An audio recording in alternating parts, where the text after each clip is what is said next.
Hello and welcome. Thanks so much for joining us. We'll be getting started in just a few minutes. And in the meantime, if you'd like to go ahead and drop in the chat where you're joining us from this evening, we'd love to hear from you. Thank you so much.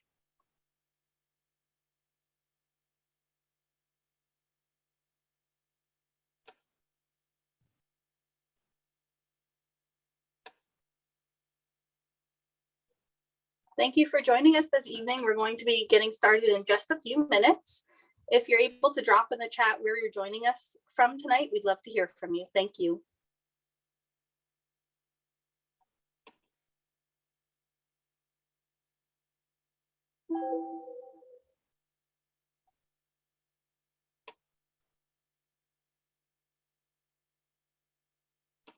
Thank you again for joining us this evening. We're going to be getting started at about 7:05. And if you have a moment, please drop in the chat where you're joining tonight. Thank you. I'm seeing a lot of Philadelphia. Welcome. Good evening. East Montgomery County, Tuskegee, Alabama. Welcome. Maryland. Delaware. Thank you so much for joining us. Upper Marlboro. I saw North Carolina. Yes. Thank you so much for joining us. Dresher, Wayne, Albuquerque, East Brunswick, Norristown, PA. If you're just joining us, welcome. Thank you so much for being here this evening. Please let us know where you're coming from. We'd love to hear from you. Drop that in the chat and we'll be getting started in just a few minutes. New Jersey, Delaware, Long Island, Cherry Hill, Norristown, Elkins Park. Thank you so much for being here. North Carolina. We're so happy to have all of you here this evening.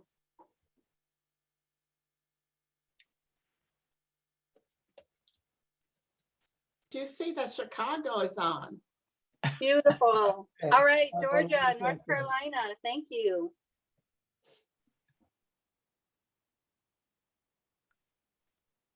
Welcome, more Philadelphians here. Thank you so much for joining us. If you're just joining us, we would love to hear where you're coming from this evening. And feel free to drop that in the chat and we'll be getting started in just a few minutes.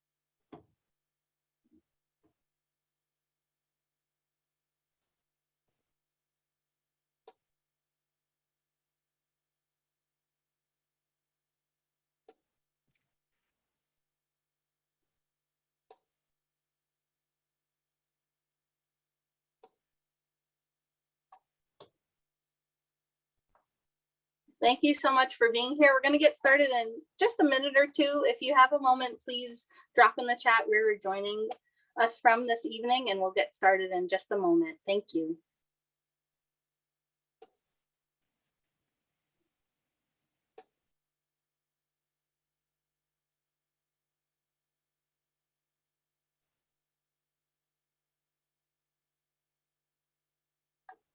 Oh, great. And we have some free library folks as well. Thanks for joining us, Karen.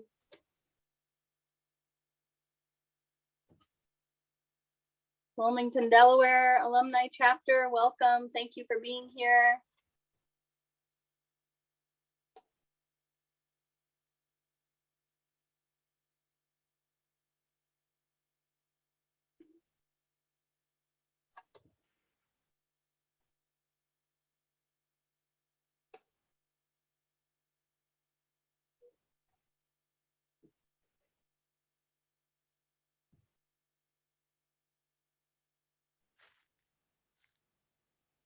All right, well, thank you again for joining us. My name is Susanna Erminska, and I'm with the Free Library of Philadelphia, where I am curator of exhibitions.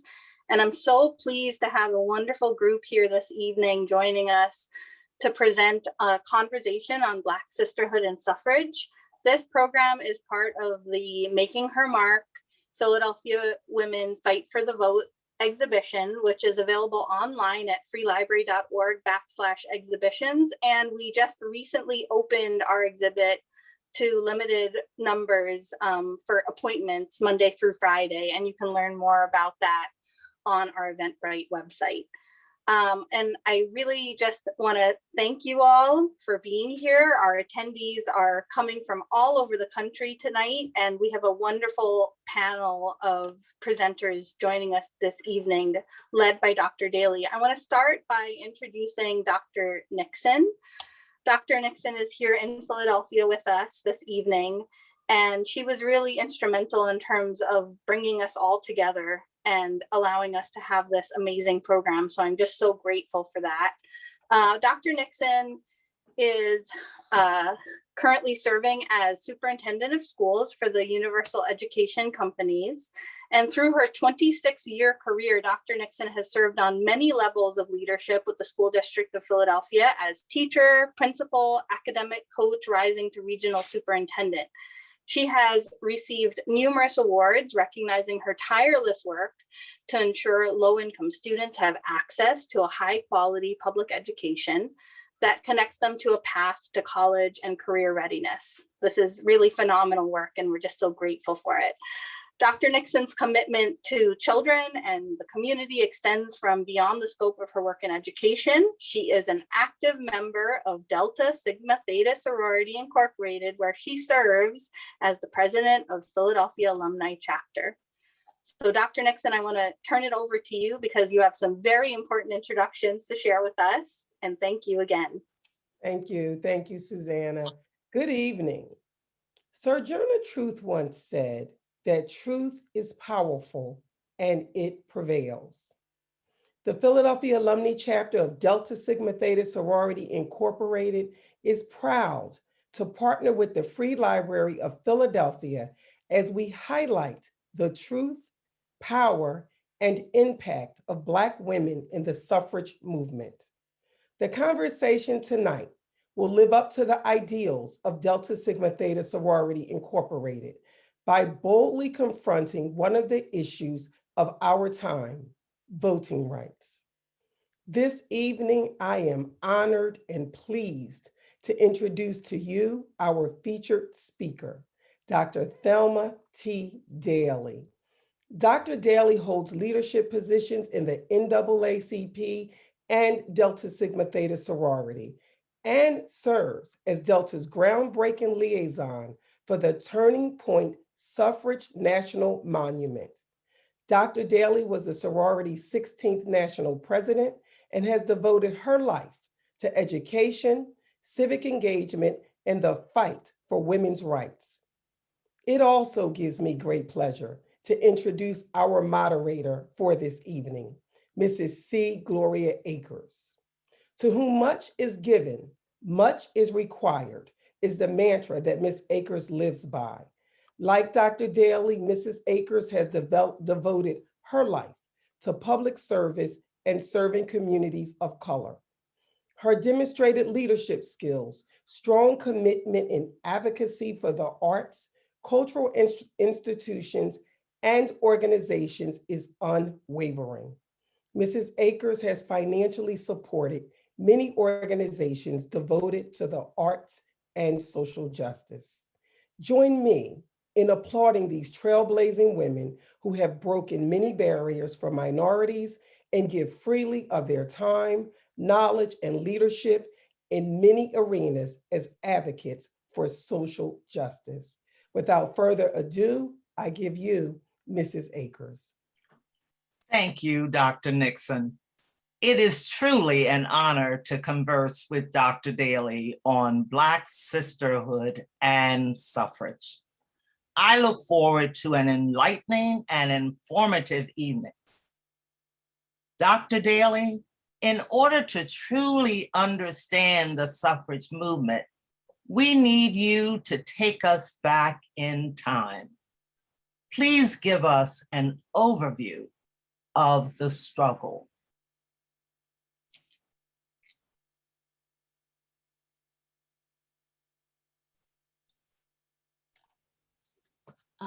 Thank you very much, Madam Moderator. And I'd like to say greetings to all of those who are there, wherever you are, in Philadelphia or across the country, wherever you are. And I want you to know that I'm not the authority, but Philadelphia pinned me down. So that means that you have to be there rooting for me all the way through, all right? Well, let me just give you a little bit of the background, and this is going to be just a snippet because there are many, many books on the suffrage movement, but I'm going to give you a capsule as we move into other phases tonight as we talk. The right to vote should not be denied any citizen, but the struggle to get this right and to protect it has been and remains a long and arduous journey. Even today, you know, we are still fighting voter suppression.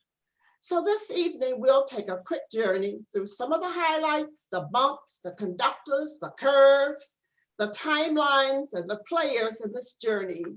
And I would say for in-depth exploration, I would refer you to such great authors as Anne Gordon, Ellen Du Bois, Rebecca Roberts, Mary Lipsey, Rosalind Turbog Penn, Brooke Kroger, James Stovall, Doris Stevens, Alice Stonewall Blackwell, among others.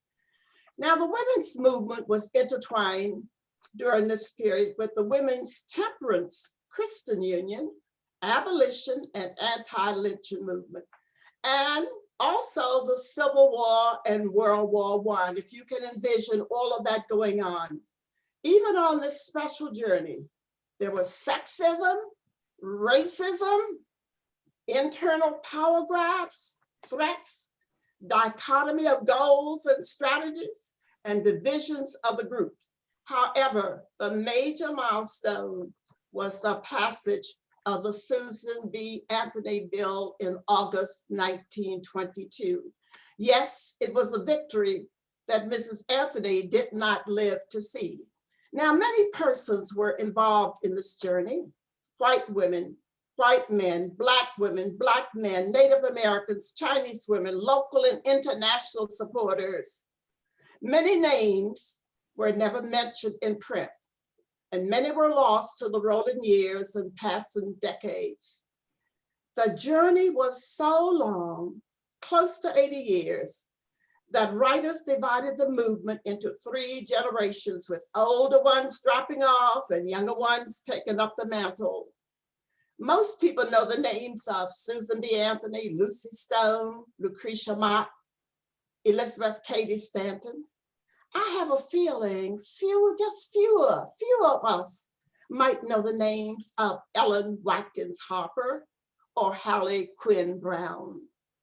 So as my advanced organizer for tonight, we will visit the terms, the splintered groups, the early days starting at Seneca Falls, the timelines, key happenings, the ratification, African-American women involved, including Delta Sigma Theta sorority, and some of the drama, including the protests and the horrors. Even the ratification was drama. So during this period, and I know you may have wanted to be in this period or whatever, but during this period, you know, women had no concrete identity. They could not vote. They could not own property. They couldn't start to get a divorce. They couldn't sign contracts. And nor could they work in certain businesses if they were married. Now, it is amazing how women can get something done over a cup of tea. On a hot Sunday in 1848, Elizabeth Cady Stanton, then 33 years old, was invited to tea at the home of Jane Hunt. Now, both lived in Seneca Falls. The tea was in honor of Lucretia Mott from Philadelphia, who was there visiting her sister, Martha Wright. 3 other Quaker women were invited. Mary Ann McClintock, and her two daughters, Elizabeth and Mary Ann. Now the tea talk turned to organizing a convention. Out of this tea came the Seneca Falls 1848 convention, which kicked off the whole movement. Just a cup of tea. So if you want to get something going, invite some women to tea, and women will move from there. Everyone there at the convention in 1848, all of the persons there, everyone there was native born, white, Protestant, except one Black man, Frederick Douglass. Everything did not go smoothly, but it was Frederick Douglass who helped Stanton get across her goal to fight for the right to vote. She was ever grateful for him. And from this meeting came the Declaration of Sentiments, patterned after the Declaration of Independence. It listed 11 proposals on equality for women and the vote. After this, there were meetings and meetings all across the country. There were annual meetings. The women used all forms of tactics after that. They had their dress, they had their colors. They went to the press, they had speeches. And some of them disagreed over rights according to Black men in the 15th Amendment. That was a fight all the way through. Some were for universal suffrage, others were for state by state rights. Frederick Douglass and Ralph Waldo Emerson and William Lloyd Garrison and Henry Blackwell, who was the husband of Lucy Stone, were strong supporters. Now, Lucy Stone really was a barrier breaker because she was the first woman in the United States to get a baccalaureate degree. And she kept her own name, Stone. She did not take on Mr. Blackwell's name. So she really set the pace there. Now, third person in the first generation of the movement was Susan B. Anthony from Rochester, a Quaker, a teacher, who rose to leadership in the temperance movement. Now, Stanton could write, Stone could speak, but Anthony could relate to people, and she emerged to be a speaker and an organizer. Now, the Civil War came in. And after the Civil War, there was a split in this whole movement. They formed some organizations, and AERA was formed during this time. And then two other organizations were formed during this time. Elizabeth Cady Stanton and Susan B. Anthony went with the National Women's Suffrage Association, NWSA, which focused on the federal amendment for suffrage, and Lucy Stone and Henry Blackwell went with AWSA, which focused on state by state rights in terms of which way to go. Now, I'm going to condense some of this history because you're going to look up some of the books after this. But 5 foremost Black persons in the women's suffrage movement were Sojourner Truth, Frederick Douglass, who described himself as a woman's rights man, Frances Ellen Harper, a lecturer and author, the first African-American woman to publish a short story. In May 1866, she spoke at the National Women's Rights Convention in New York. And Ida B. Wells was a 4th person. And the last person was one that we really call our Delta Soror, Mary Church Terrell. Now, race and gender remained a problem all through the suffrage movement, all through race and gender. And I think some of you can see that and understand what might have been happening. Now, Sojourner Truth was one of the first Black women who frequented the Women's Rights Convention. At the Akron Conference in 1851, they didn't want her to speak. You know, she didn't have all of the degrees that all of you out there have. she was a domestic. She didn't have a steady stream of income coming in. Sometimes she was homeless. She made her songs and performed her songs. She was selling some of her narratives in order to make it. But in Akron, the suffragettes were talking about the vote to privilege and protected women.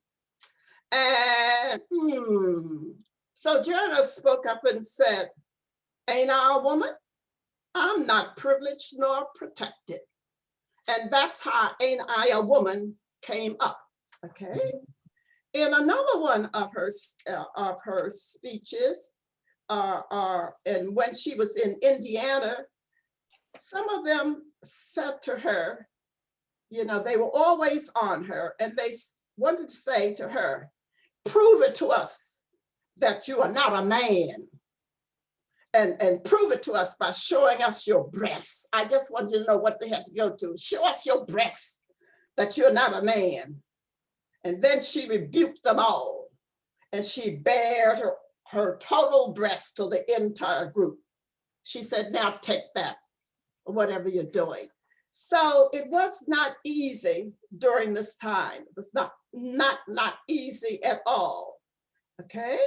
And they were very, very concerned that what happened in the 15th Amendment that really gave, during that time, we say, colored men the right to vote. Now, there were a lot of internal fights going on. And one of the persons I'm going to talk about later, a name I want you to know, was Alice Paul.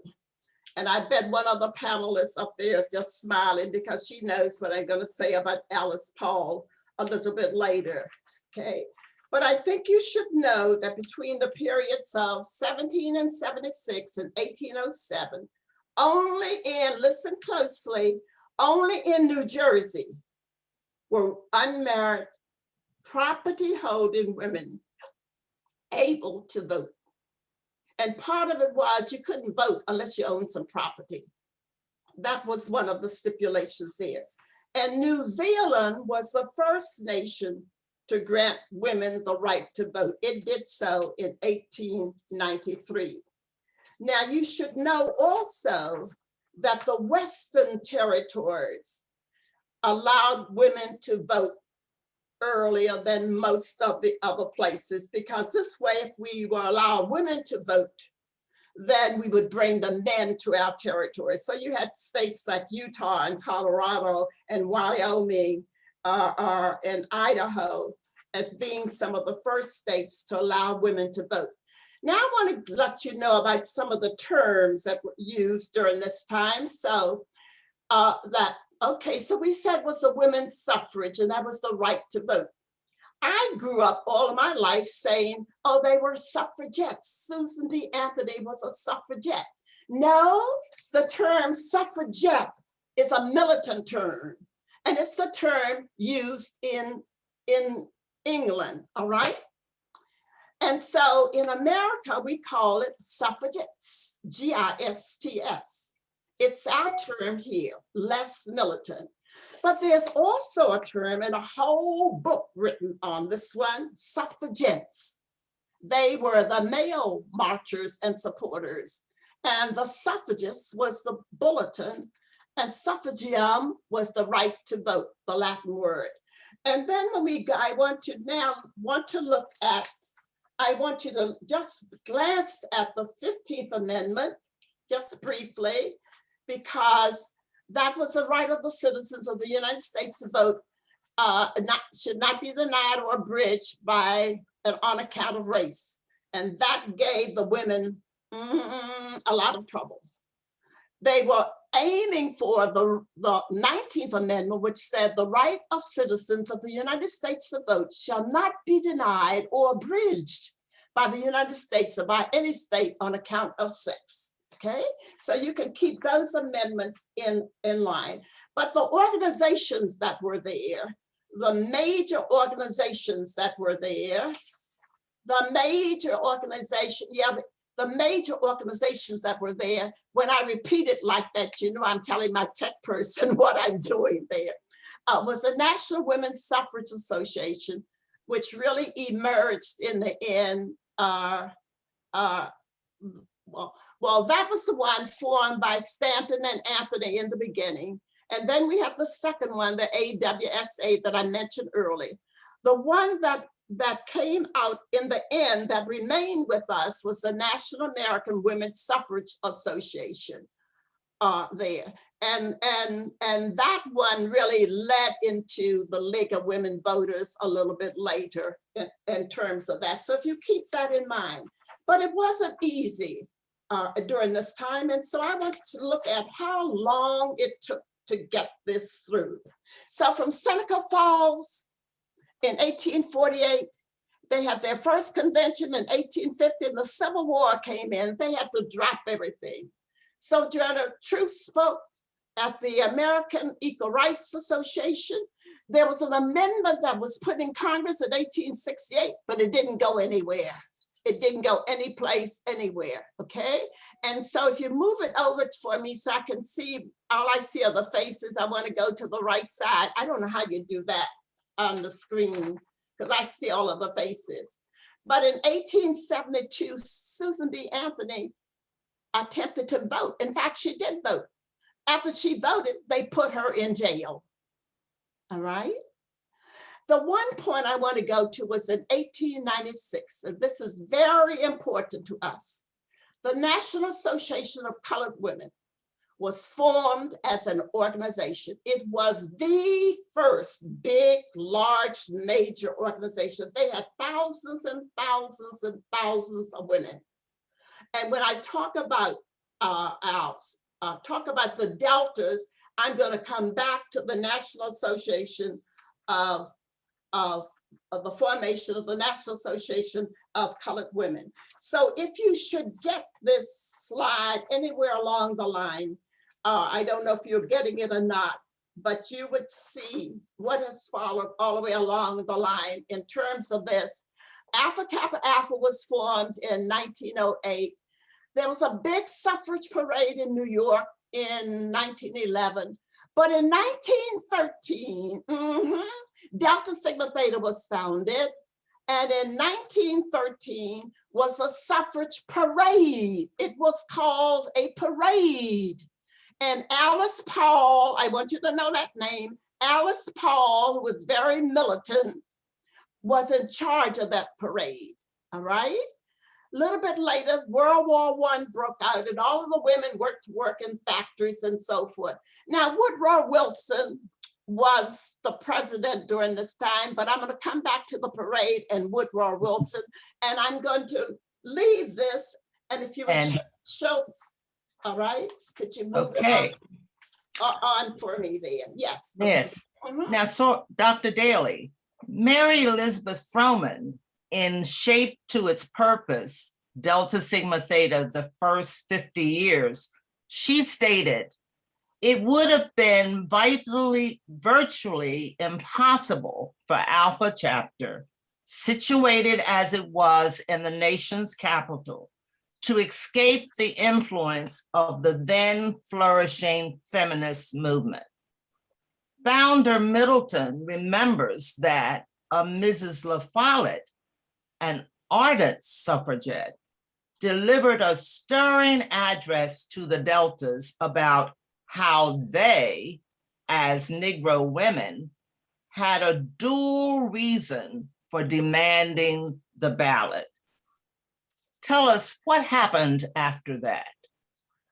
All right, after that, and the lady, just remember now, and I want to go to the parade slide. If you just go to the parade slide, and I want you to notice the young person on the horse there.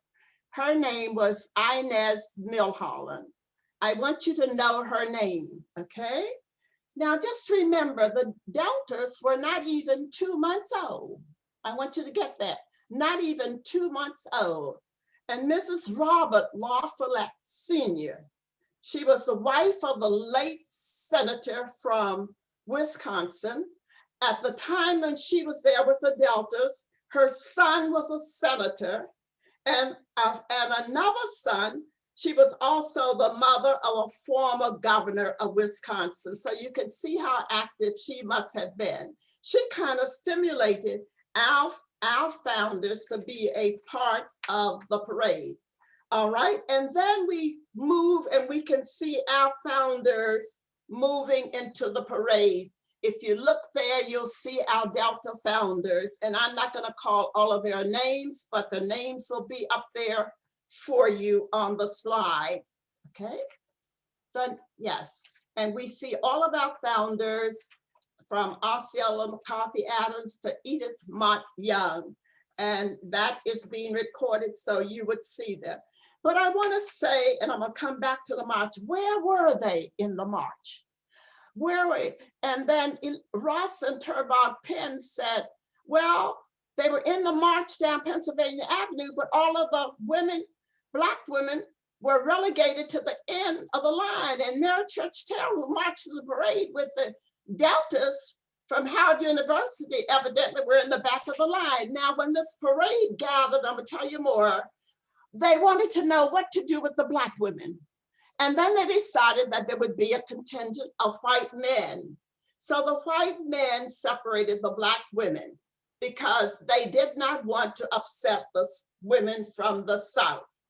Okay, but let me just tell you, the person on the horse, they were lined up in the parade by schools and professions and all things like that. And the Howard University girls wanted to be with the other college students. Well, Alice Paul didn't know what to do with them, all right? And so Mrs. Our dear sister, Mary Church Terrell, went to the beautiful young lady you saw on the horse right there. Could you shift for me a minute, please? Could you shift for me? Yeah. She went to Miss Milholland because she knew Milholland's father. She had worked with Milholland's father. And it was the beautiful lady, and Mrs. Mary Church Terrell said she thought she was the most beautiful person that she had ever met, Inez Milholland. So Inez Milholland gave us the right to have our founders march with the other students in the parade.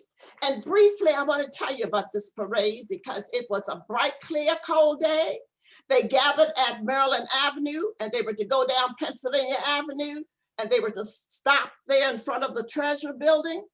Alice Paul planned everything, but she had a hard time getting approval because the police didn't want her there. All right. And so the parade was to start at 3 o'clock. They were to do a pageant on the steps there. I'm going to skip. But the pageant had all of the virtues like justice and charity. The pageant went on, but there was no parade because thousands and thousands of people were in town for the inauguration. When Wilson came in from New Jersey, when he got to Union Station, he said, "Where are the people?" There were no people there to meet him. And somebody said, "They're already down there at the parade." So that upset him in terms of his whole thing there. But I wanted you to know that the men were very mean.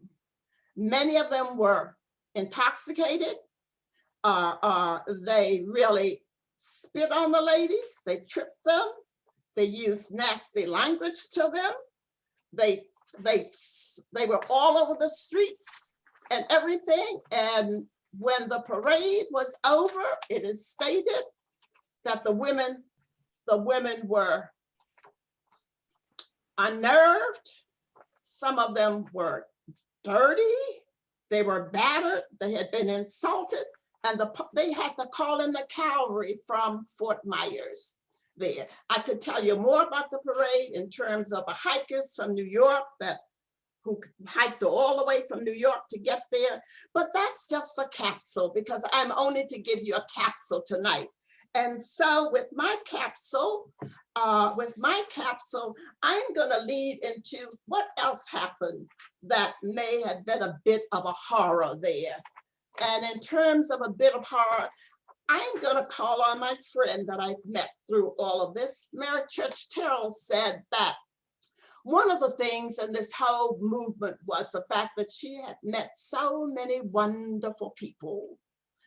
And in the last couple of years, I've met some new people who are just wonderful people. And one person who has been a corporate executive, an entrepreneur, has worked in the nonprofit sector, is a certified nonprofit consultant, and now is the executive director and the CEO of the Turning Point Suffragist Memorial Association. And I consider her one of my wonderful new friends, Mrs. Patricia D. Worth. Mrs. Worth, would you tell them a little bit about this whole protest? Because they continue to protest and to march and to protest. Thank you, Dr. Daley. I would be pleased to do that. I'm going to back up just a little bit and talk about that march. It was intended, Alice Paul intended it to be for PR, to get the word out that there was a big movement in our country for women to get the vote. And as Dr. Daley said, it turned into mayhem. And there were over 100 women that were taken to the hospital, and indeed they had to call the cavalry in.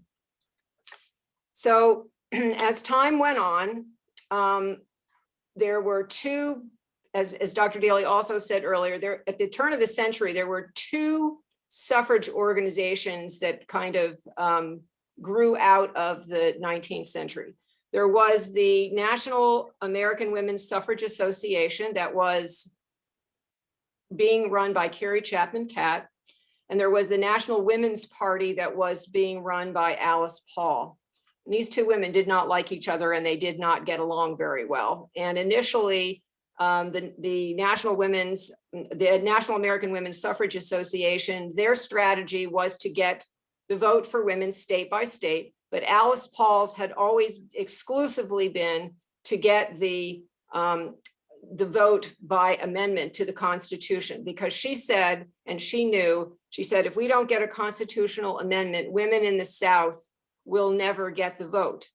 And as you know, when there is a constitutional amendment, it can be passed by Congress, but then it has to go to the states for ratification. And she was exactly right. In 1920, all of the states were required to allow women to vote. But there were states that just didn't get around to ratifying that 19th Amendment. I live in Virginia. Virginia never ratified the 19th Amendment until 1952, but they weren't the last. The last state to ratify the 19th Amendment was Mississippi in 1983. So Alice Paul knew exactly what she was talking about insofar as that all happening. Now, our beloved Mary Church Terrell was actually a member of both of those organizations. She lectured with the National American Women's Suffrage Association, which we refer to it as NASA. And she got involved in some of the demonstrations with Alice Paul. In the ensuing years after the march, one of the things that they were trying to do, once again, was to affect legislation to either get votes by the state or to affect an amendment to the Constitution. Well, think about it. That involved having to do lobbying. It had to do with lobbying men, because men were effectively the only people that were holding seats in these elected positions. And so Alice sent her people out across the country to do just that. And Dr. Daley mentioned Inez Mulholland, the woman that led the parade in 1913. And I can also add one little more piece of information to how all that happened, with Inez getting involved with the deltas from Howard University. And that is, Alice was on the fence as to what to do. And basically Inez, who both she and her father were members of the NAACP. And she basically said to Alice, if they don't march, I'm not going to be in this parade. So she laid down the law and she says, if you want me to participate in this, they better be marching. And so just another little piece of information about how that happened.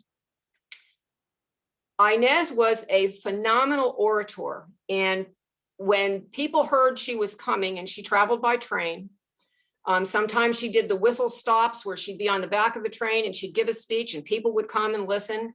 But other times she went into large cavernous convention centers and she would talk there. And she was in November of 1916, she was in Los Angeles and she was giving a speech. She was at the podium and she hadn't been feeling well and she collapsed. They took her to the hospital, and at the age of 30, she succumbed about 3 weeks later to pernicious anemia. The National Women's Party was devastated. She was one of their leaders. She was beloved by everyone, not just in her organization, but in the whole movement. She was just totally beloved. And they didn't quite know what they were going to do. They held a wake for her. She was the first woman ever to have a ceremony in Statuary Hall in the Capitol. And it was held on Christmas Day, 1916. There were thousands that came to honor her for her commitment and for her becoming what she became called the martyr of the suffrage movement. Alice contacted the president, Woodrow Wilson, and said, we would like to meet with you. And at that time, it was pretty easy to get a meeting with the president. And he was willing to do that. And he did that in the beginning of January in 1917. Alice met with him. She had a very large contingent with her, about 300 people. And she said, President Wilson, people are dying. There is something, that you need to help get the vote for women. And he had never been in favor of the vote for women. And he basically said, well, there really isn't anything I can do. It's the state's problem. That's how this has to happen. So Alice and her followers went across Lafayette Square to their headquarters, and there was something that they could do. And beginning a couple of days later, members of the National Women's Party began picketing the White House. They were peaceful demonstrations. It was the first time ever that the White House had been picketed. The ladies picketed from 10 in the morning until 6 at night, Monday through Saturday. And they did this in all kinds of weather. They were always there. They were there every day. And Mary Church Terrell and her daughter Phyllis also picketed. They were involved.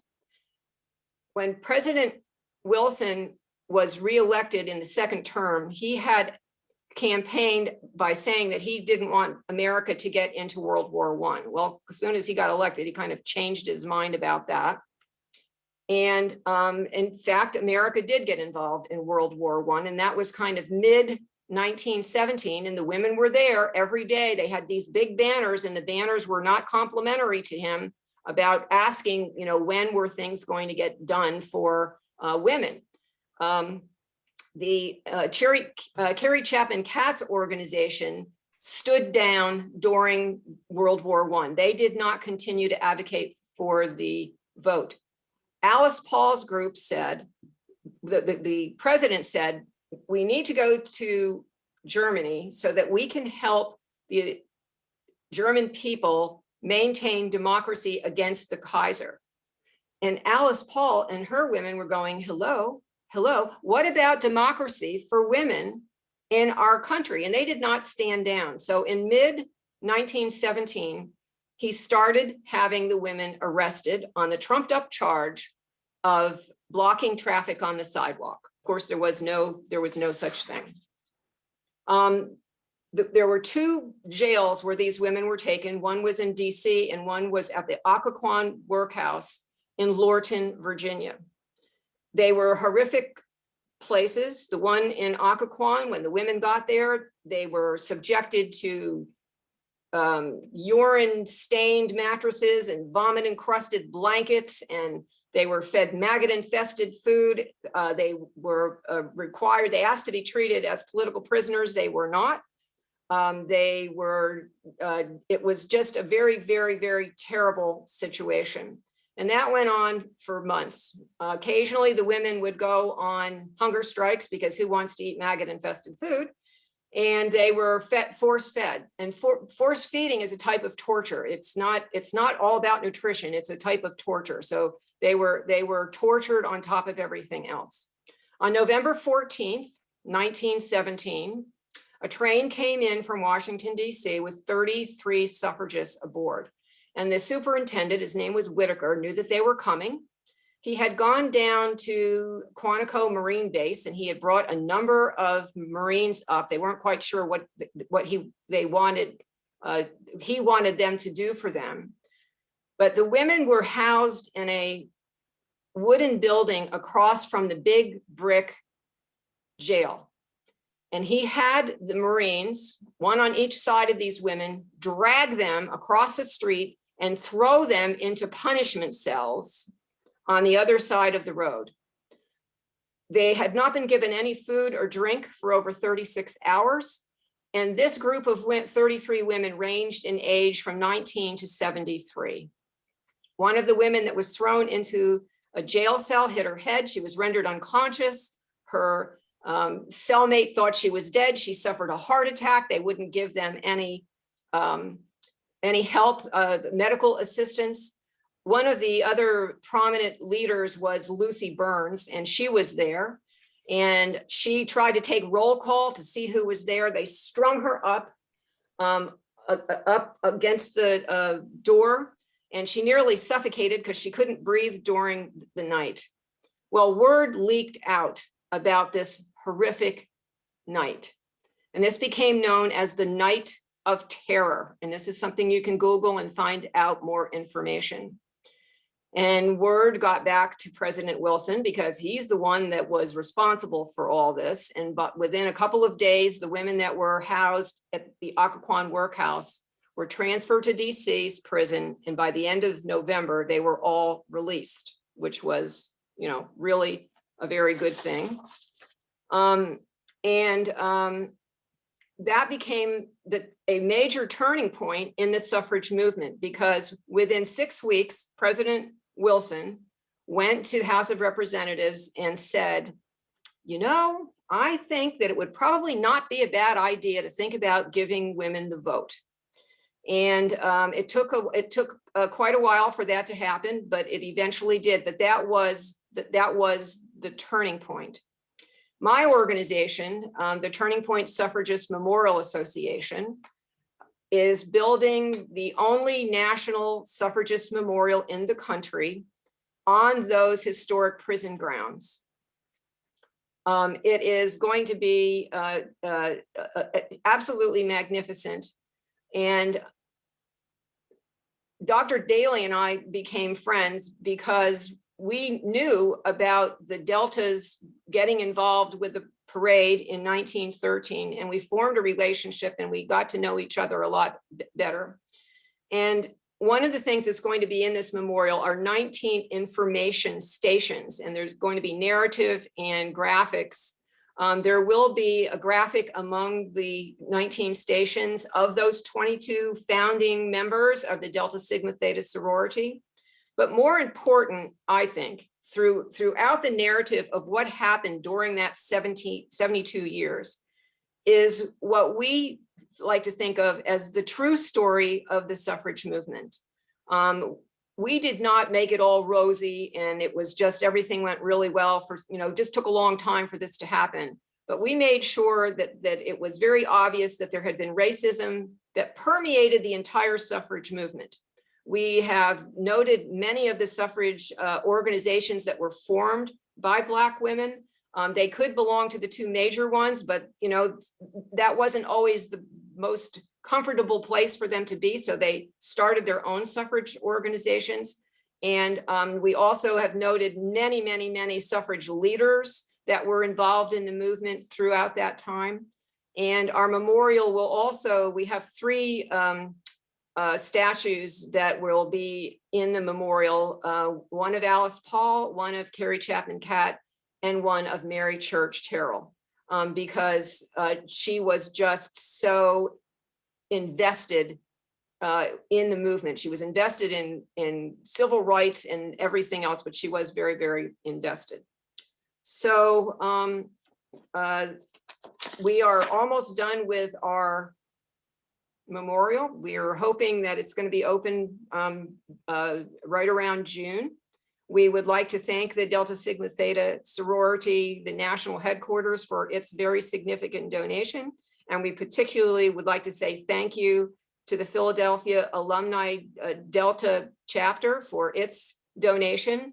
The memorial will have a donor wall, and both the national organization and the Philadelphia organization will have its name prominently displayed on that donor wall. And if any of you ladies that are listening tonight have any interest in visiting the memorial, you are certainly welcome to contact me, and I would be happy to be your host and tour guide to show you around. And so thank you very much. Thank you, Mrs. Worth. Yes, Philadelphia Alumni Chapter is so proud to have made a donation to be a donor up here on the Mary Church Terrell wall. Now, Dr. Daley, what about the African-American women? I know that so many have been omitted from the history books.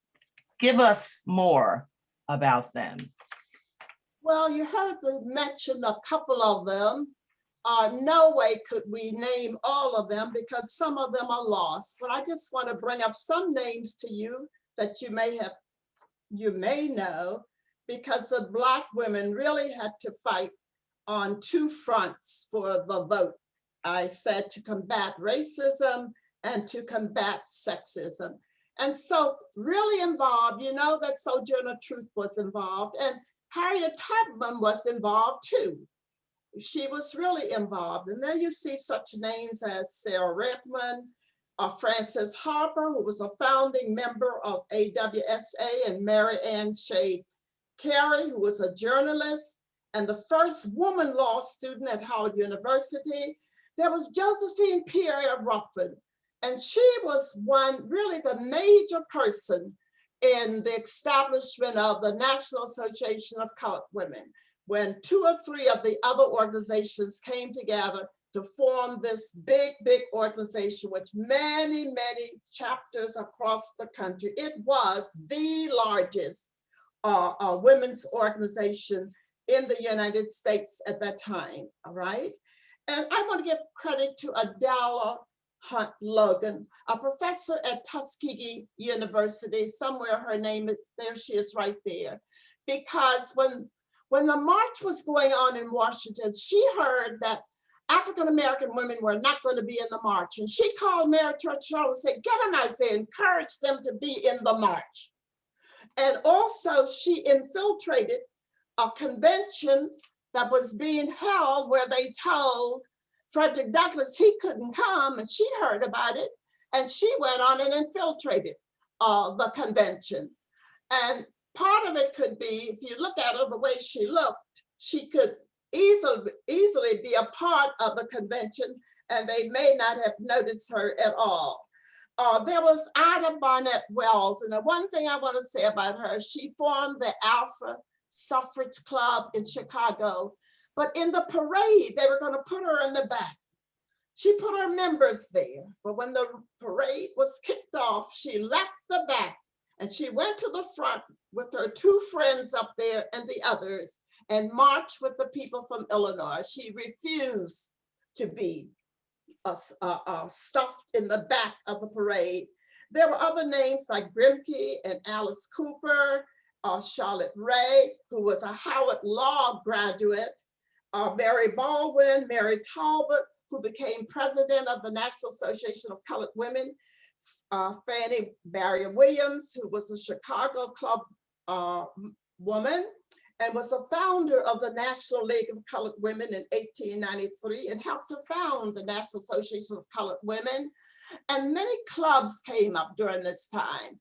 The Rhode Island Club, the Colored Women's Federation Club, the AKAs were involved. You see Delta Sigma Theta there, many other organizations. Caribbean-born Elizabeth Piper Inslee organized the African-American community in Denver, and they spread the word. So there were many, many people involved. But in addition to that, I'd like to say that we too, Deltas, had found out we had members in the parade. And so our members were our honorary members there. And so if we look at our honorary suffragettes, Mary Church Terrell and Nanny Burroughs, you know, were two of our three first honorary members. And you know a lot about Mary Church Terrell. She spoke all across the country. She knew like 3 to 5 different languages, and she lectured in those languages when she was abroad. Nanny Burroughs, you know, founded the National Training School for Girls in Washington, D.C. She was a strong orator, a strong advocate for racial justice and for the justice of women.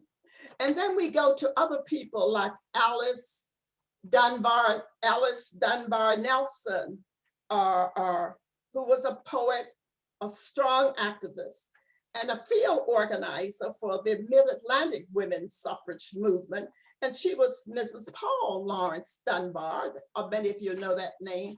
Daisy Lampkins was a field secretary for the National NAACP, for the NAACP. She was out of Philadelphia. I understand she could raise money. And then there was Margaret Murray Washington, wife of Booker T. Washington, lady principal of the Tuskegee, who had all of the people involved. You know that Mary McLeod Bethune, who was once a president of the National Association of Colored Women, and you know she founded Bethune-Cookman, and she also founded the National Council of Negro Women. She was very much involved. Earlier, I threw out the name of Harlequin Brown to you. She was an educator, an elocutionist, and one of the most important Black leaders to emerge during this time. And Mary Church Terrell, you know, who was a lecturer, who marched. Now I want to say one thing she said. She was not there the day, Mrs. Worth, that they took the women to jail. They called her that day and she said she couldn't come. And I don't know what would have happened to her if she had gone with that group and would have been tortured because she was an African-American woman. And she was the only one protesting the White House because Alice Paul really didn't want them there at all. And I want to say to you that Mary Church Terrell was the first president of the National Association of Colored Women. Margaret Mary Washington was the 5th president of the National Association of Colored Women. Harlequin Brown was the 6th president of National Council of Colored Women. Mary McLeod Bethune was the 8th president. And others, Daisy Lampkins and Nanny Burroughs and Alice Dunbar Nelson, all of them were officers in the National Association of Colored Women. I'm saying that because we also should give credit to the fact that our honorary members found their niche in the suffrage movement through the club movement. And you know, in Delta Sigma Theta, we move out for advocacy because we are in a large group, all right? But everything kept going on in the suffrage movement. They kept having parades, they kept marching. They sold pins, they sold clothing, they had dolls, they had tea sets, they were touring all across the country. They had billboards, they had everything going because they would not let up. They were going until this whole bill, they had an amendment passed and had it ratified. All right, Dr. Daley, in the beginning, you gave us an overview of how long the struggle was in achieving the 19th Amendment. Can you help us understand what did it take to achieve ratification of the amendment? Well, it took 14 months to get to the ratification up there. The bill was passed in the House May 21st, 1919. And it was passed in the Senate. It was passed in the Senate June the 4th, 1919. And then immediately, Illinois, Michigan, and Wisconsin ratified it between June 4th and June 19. Now, if I think the people in the audience can see the roll down of the states there, it goes June 4th, it goes this way, that way. So I don't have to read all of them to you, but you might see, I'm going to say by the end of June in 1919, Pennsylvania had ratified it, along with Massachusetts and Texas. Now, my state of Maryland is not on this list because some of the states, like my state of Maryland, I don't know why, I do know why, decided to vote against it. All right. And so that's what happened. But I want to tell you about a couple of the states. So it was around January and February, I guess, of 1920, after Kentucky and Rhode Island and Oregon and Indiana and Wyoming and Nevada and Idaho and Arizona and New Mexico, Oklahoma and New Jersey had ratified. Well, Carrie Chapman Catt decided to celebrate before it had been ratified all the way through. She called a victory convention in Chicago. Can you imagine that? She was so excited, but it was to give new meaning to all of this because it was a transforming event for all of them. But in March 1920, West Virginia, now West Virginia to me is very, very interesting because in West Virginia, West Virginia was a pro-state for it. And they had a vote going on because they were pro-state, and they had a tie. They had a tie in their vote. And one pro legislator was away on a vacation. He was all the way in California. Now you think about this in 1920, how long it would take to get from the West Coast back to West Virginia. Well, those who were the pro in Charleston held up everything. And they kept checking with him, where are you now? Where are you now? Which state are you in now? Which state are you in now? Are you in Mexico? Are you in Omaha? Where are you now? They held up everything until his train came in. They chased him all across the country. And when Senator Bloch arrived, and his vote made West Virginia the 34th state. Okay. And the 35th state was Washington State. Now we come to Tennessee. They need one more. It was teetering in the balance. It was in Nashville during the hot day of August, steamy, steamy. The governor was in the beginning pro-suffragettes. And he had enemies in his party who were trying to depose him, all right? And all of the suffragettes were there. They were there. The Senate voted and passed it 25-4, and it was thrown down to the House vote. The Senate voted on a Friday, okay? And then the House was to take it up. They went through the whole weekend. Well, that's the home of Jack Daniels, is it not, Ms. Worth? Is that the home of Jack Daniels? Okay. And That is correct. Is that correct? Yes, ma'am. So during that weekend, Jack Daniels was just flowing all around there, and whatever happens with that, and the the people from the Louisville and the Nashville railroads were all in force over that weekend, trying to influence those who were in the House. Now, in the House, when they took up the vote on Monday, Seth Walker was a powerful speaker of the House, okay? He had gone, because he had had all of the Jack Daniels over the weekend, he had gone from support to leading opposition. And for those of you who know parliamentary procedure, he was supposed to preside, but he gave up the gavel because he wanted to make a motion to table the motion, okay? And so once, if you are the leader and you give up your gavel, you can't take it back until after that whole motion has gone through. So he gave up his gavel.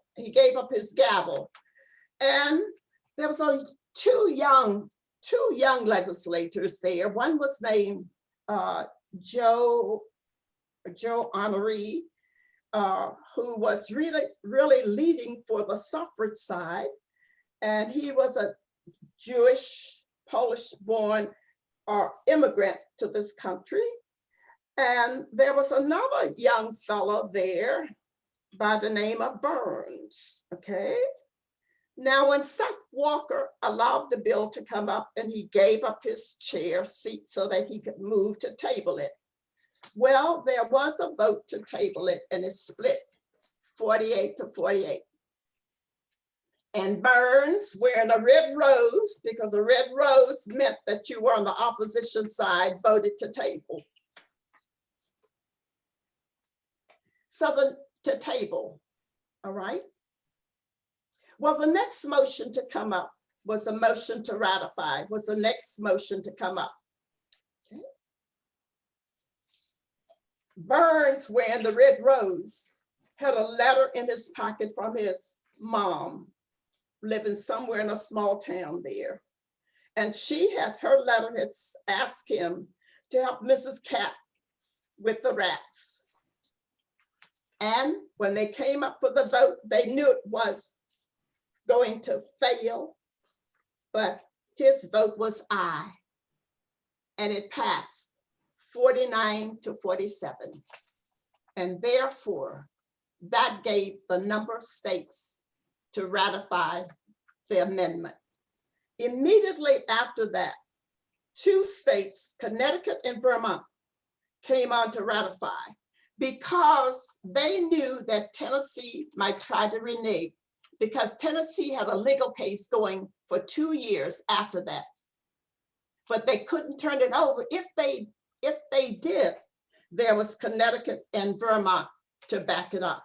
And so that, in its nutshell, is just about what happened all the way through the drama. There was so much more drama, but we don't have time to tell you all of that. We've tried to give you a capsule of this, because the struggle goes on. It has not stopped. It goes on. The struggle continues. And my friend, Siobhan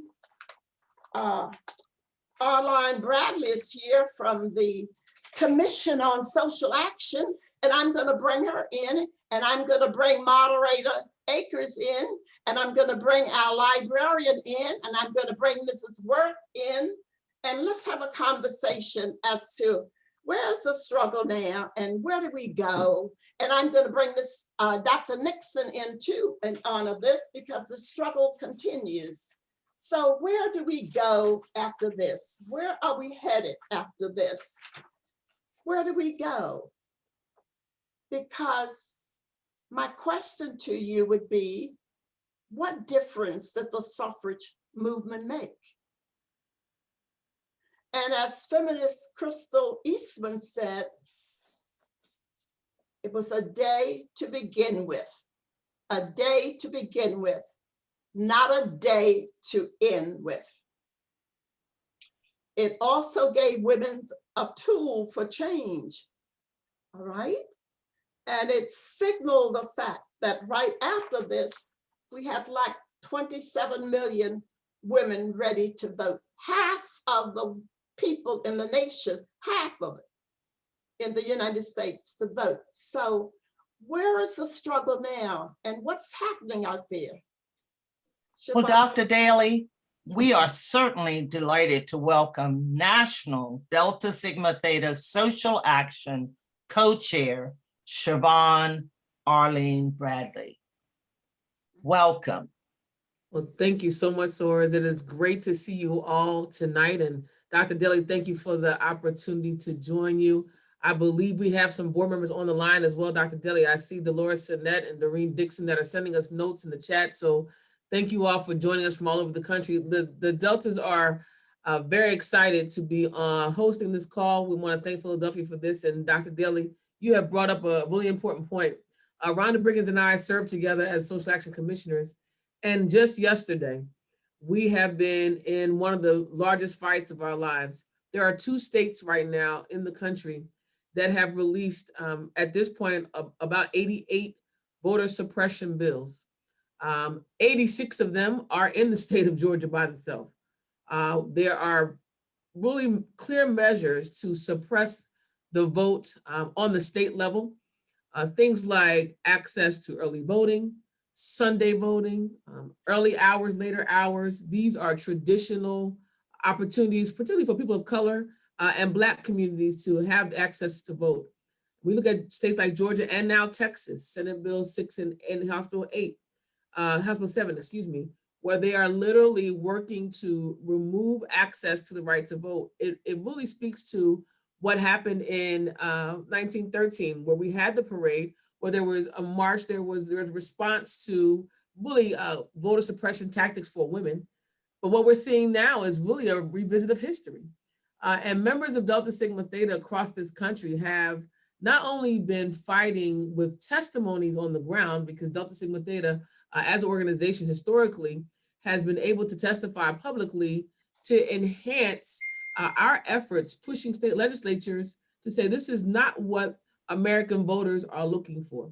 Suppressing the right to vote is one of the most un-American strategies that is happening in state houses across this country.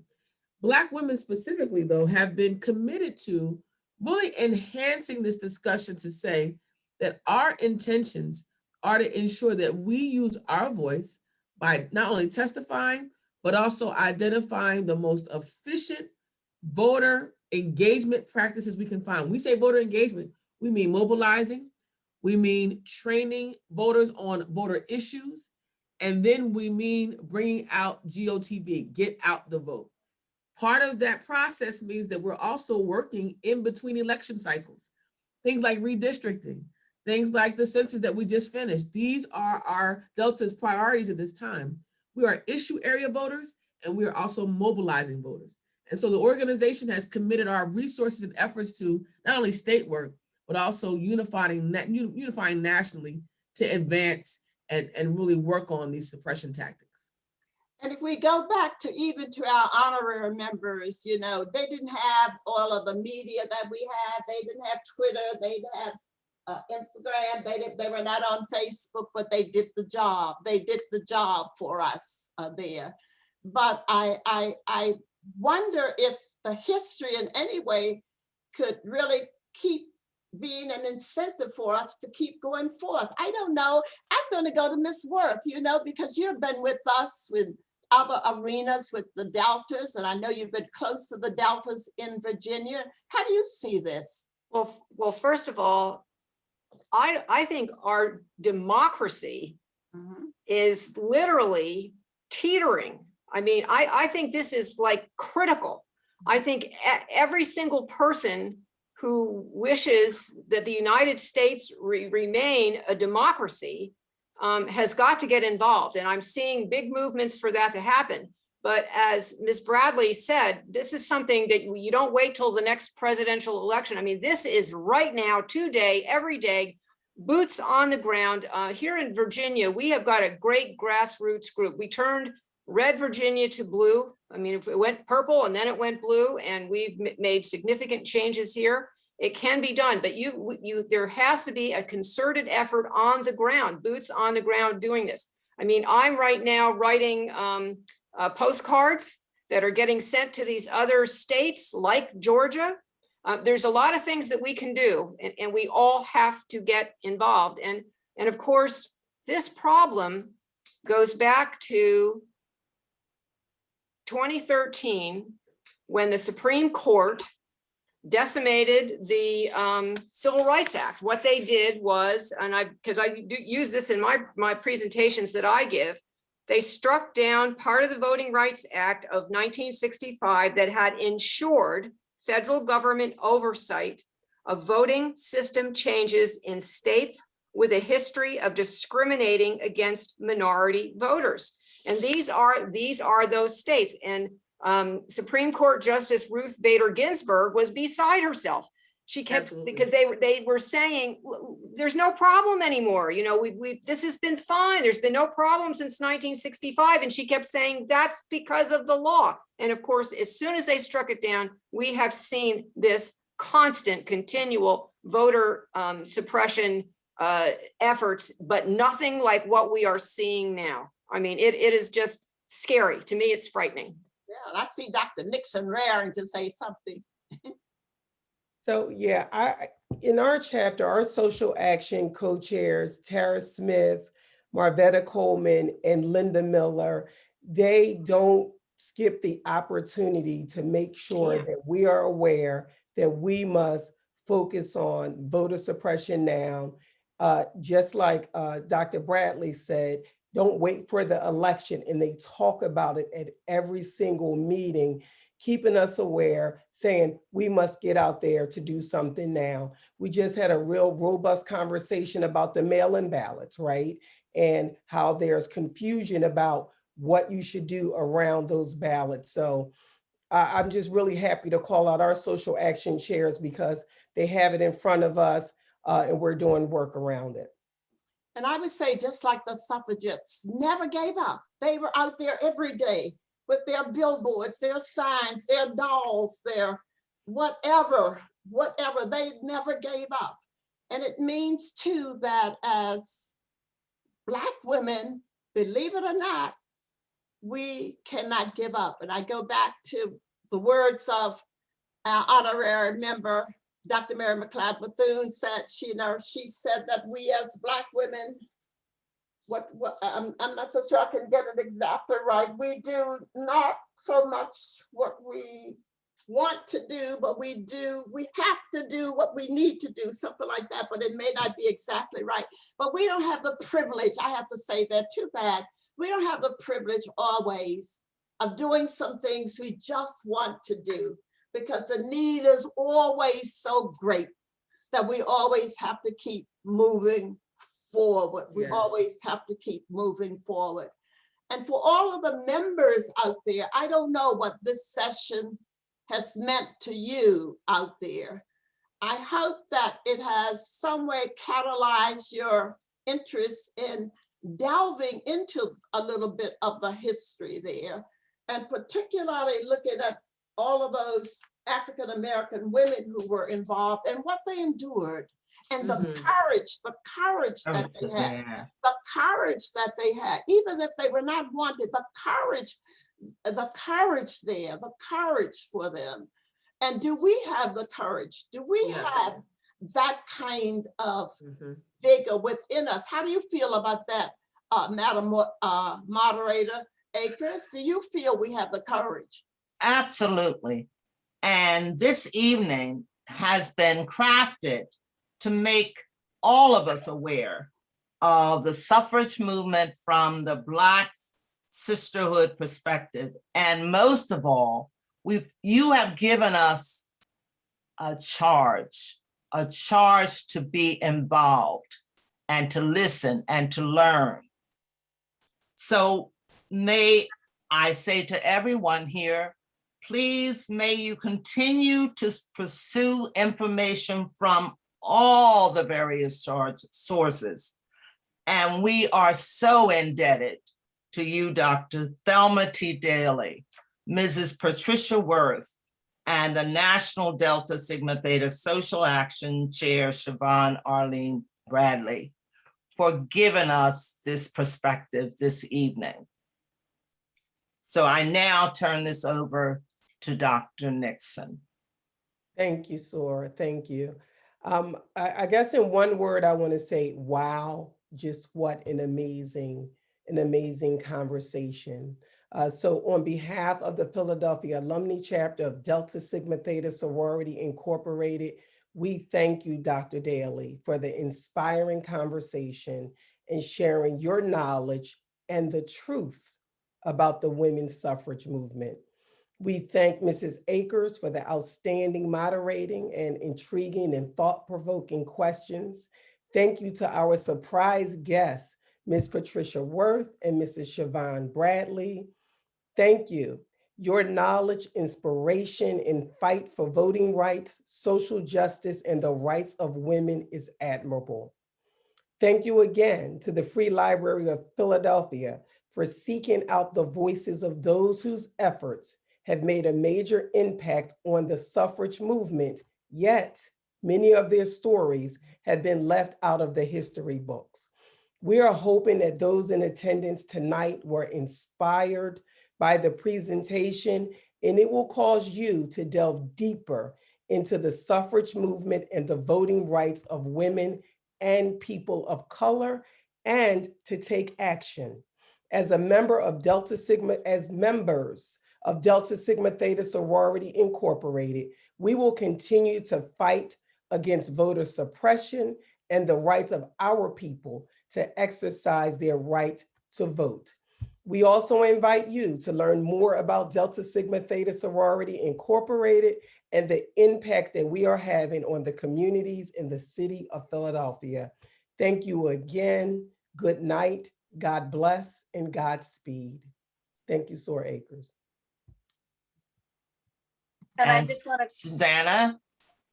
Yes. I just want to close out the evening by again thanking Dr. Nixon, Dr. Daley, Miss Akers, Miss Worth, Miss Jackson, Miss Bradley, and everyone that joined us this evening. We really know that, you know, this is Women's History Month, but really we're talking about American history. Really, we're talking about a history that needs to get told, not just through the materials that we have in our special collections here at the Free Library, but really in our lived experiences. And this is a history that is very much alive, and our future really depends on the work that we do together to really fight for voter enfranchisement so that we can really make our voices heard and shape the future in the way that we really know is possible. So thank you again for coming together and doing this work. May it continue. And if you'd like to check out the exhibit, it's at freelibrary.org/exhibitions. And we just opened the exhibit at Parkway Central here in Philadelphia for limited in-person visits. And you can see that on our Eventbrite page. So I'm just going to turn it over to Miss Akers. Thank you again for all of your work in this evening. And if you'd like to close us out, I would very much appreciate that. Before she closes, I'd just like to thank you, Miss Omitska. Is that how you pronounce your name? For us, really, I thank you so very much for connecting with us. I'd like to thank the Philadelphia chapter for putting me on the spot. Philadelphia, you do that to me, you know, you do that to me, Philadelphia. You do that, you've done that to me before. But I also would like to thank all of those who have tuned in. I see you're sending some nice notes to us across the country, and we see what you're sending in to us. And I just like to say, you know, I wish you could get my slides, and I don't know how you could get my slides, but I would love for you to have my slides because you could see some of the things that I did not talk about because of the time there. But that is it. And to Moderator Akers, you got me into this, Moderator Akers. And just know I'm going to get you, Moderator Akers. You know that, don't you? And I turn it over to you, Moderator Akers. Thank you. And I'd like for, again, thanks to everyone. And I know that I can call on you again for an exciting and interesting, because you bring to us that information that we need. And that is what tonight has meant. It's been an evening to correct the information, to gain the information, and know that, Ms. Worth, that we will be in attendance. Philadelphia Alumnae will be in attendance when the exhibit opens, when the monument opens. So thank you to everyone. Thank you to the Free Library. We're here for you. Thank you to all the members. And know that all of you who made comments within the chat, we are recording those. We're recording all of your comments. Know that you can get in touch with all of the organizations that have been represented here tonight. So do that. If you have, I know we did not have a question and answer period, but know that we are as close as your iPhone or your email. So email us. In the text is information about National Social Action Commission. Also, there's information on how to get in contact with Philadelphia Alumnae Chapter, our website. So thank you, everyone. And also there's information on how you can get in contact with me. So do that. Thank you. And again, special thanks to the library and working with you, Susanna. And I say good night and thank you to all. Thank you again. And I'm actually dropping in the chat one last way to get in touch with folks, and that's for Miss Akers' contact information. So I'm just sharing that right now. And thank you again. And if you don't get the information that you need, you can feel free to send me an email and I can share that as well. Okay, thank you again. And I just wanted to say this has been recorded. Yes. This entire event has been recorded. So, and that has, many of you have asked about that in the chat. So there is an opportunity to see the slides and to gain information. Thank you. Okay, have a wonderful evening. Take care, everyone. Bye-bye. Bye-bye.